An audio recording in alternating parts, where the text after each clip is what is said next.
बिस्मिल्लाहिर्रहमानिर्रहीम अस्सलामुअलैकुम। यानी घर का डॉक्टर में खुश आमदीद कहता हूँ। आज की मेरी इस वीडियो का मौजू है जल्द हामला होने का तरीका, हमल ठहरने का बेहतरीन वक्त, तरीका और इलाज। शौहर इस तरह से बीवी को मिले तो अल्लाह के हुक्म से हमल ठहर जाएगा। तो कौन से तरीके और वक्त और इलाज है उसके बारे में मैं आपको तफसील से बताता हूँ। तो शुरू करते हैं आज की वीडियो। नाज़रीन, बहुत से ऐसे मसाइल हैं जिनकी वजह से औरत को हमल ठीक से नहीं ठहर पाता और इस तरह से औलाद की जो नेमत है इससे इंसान हमेशा के लिए महरूम हो जाता है। मुख्तलिफ मसाइल हैं, आयाम के हवाले से मसाइल हों या कोई भी मसाइल हों, तो इंशाअल्लाह हमारे पास इंतहाई मुफीद टिप्स तरीका शेयर करता हूँ। इंशाल्लाह आपने चंद दिन अप्लाई करना है, आपका ज़रूर हमल ठहर जाएगा और अल्लाह ने चाहा तो इस अमल से औलाद भी बेटा ही पैदा होगी। तो शुरू करते हैं। यानी बहुत सारी ख़वातीन कहती हैं कि औलाद के हवाले से बहुत ज़्यादा मसाइल हैं, दवाइयाँ खा चुके हैं और यहाँ तक कि लाखों रुपए खर्च कर चुकी हैं, लेकिन फिर भी औलाद नहीं हो रही। और बाद ऐसे हैं जिनकी बीमारी या इस हवाले से कोई भी मसला नहीं, लेकिन इनके भी औलादी मसाइल हैं।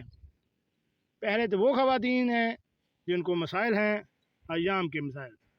तो किसी भी ख़वातीन को मसाइल हैं तो वो ये अमल और तरीक़ाकार करने से पहले अपने इस मसले का हल निकाल लें और फिर इस तरीक़े को अप्लाई करें। तो चलते हैं जल्द हमल ठहरने के लिए कौन कौन सी चीज़ें, 3 बातें याद कर लें। हमल का बेहतरीन वक्त, किस तरीके से कुर्बत की जाए तो जल्दी हमल ठहरने के चांस होते हैं, इलाज या वजीफ़ा, तीनों चीज़ों के बारे में बताता हूँ। इस अमल से इंशाअल्लाह औलाद नूरीना यानी बेटा ही पैदा होगा। हमल का बेहतरीन वक्त क्या है कि जिस वक्त में हमल ठहरने के चांसेस ज़्यादा होते हैं। जब औरत को आयाम आए तो उसके फ़ौरन बाद यानी 24 घंटे के अंदर अंदर अगर इसमें कुर्बत की जाए तो हमल ठहर जाएगा। और बेहतरीन वक्त रात का आखिरी पहर यानी सहरी के वक्त कुर्बत की जाए, इस वक्त के अंदर ज़्यादा चांसेस होते हैं। दूसरी बात यह है कि कुर्बत करने का तरीका कैसा होना चाहिए।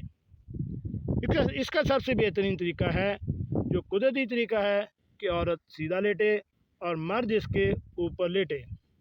और तरीक़ाकार ये हो कि जब मर्द से कुर्बत होने लगे तो बीवी की पुश्त के नीचे कोई ऐसी चीज़ रख दे जो कि इसको मतलूब हासिल हो, तो मकाम तक पहुंच जाए।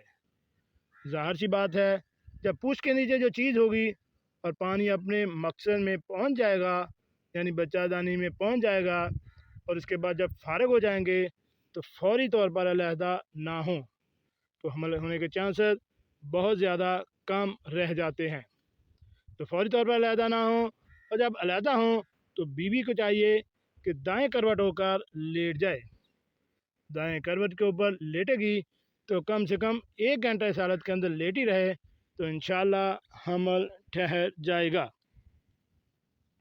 नाज़रीन, ये कुछ टिप्स या तरीके थे, इन बातों को भी अपनाएं और अल्लाह से दुआ करें। जब भी मिलाप करने लगें, कुर्बत करने लगें तो अल्लाह से दुआ करें। अल्लाह ताला के हुक्म से अल्लाह ताला उस नुत्फ़े के अंदर बेटे जैसी नेमत जो है वो ज़रूर डाल देंगे।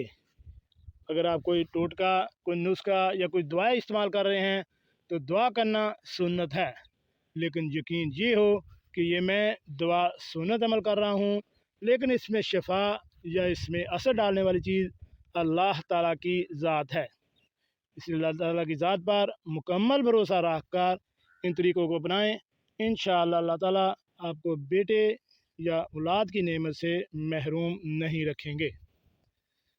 जी नाज़रीन, कैसे लगी आज की हमारी ये मालूमाती वीडियो। अपना और अपनी फैमिली का ख्याल रखिए और ऐसी मालूमाती वीडियो हासिल करने के लिए मेरे इस चैनल घर का डॉक्टर को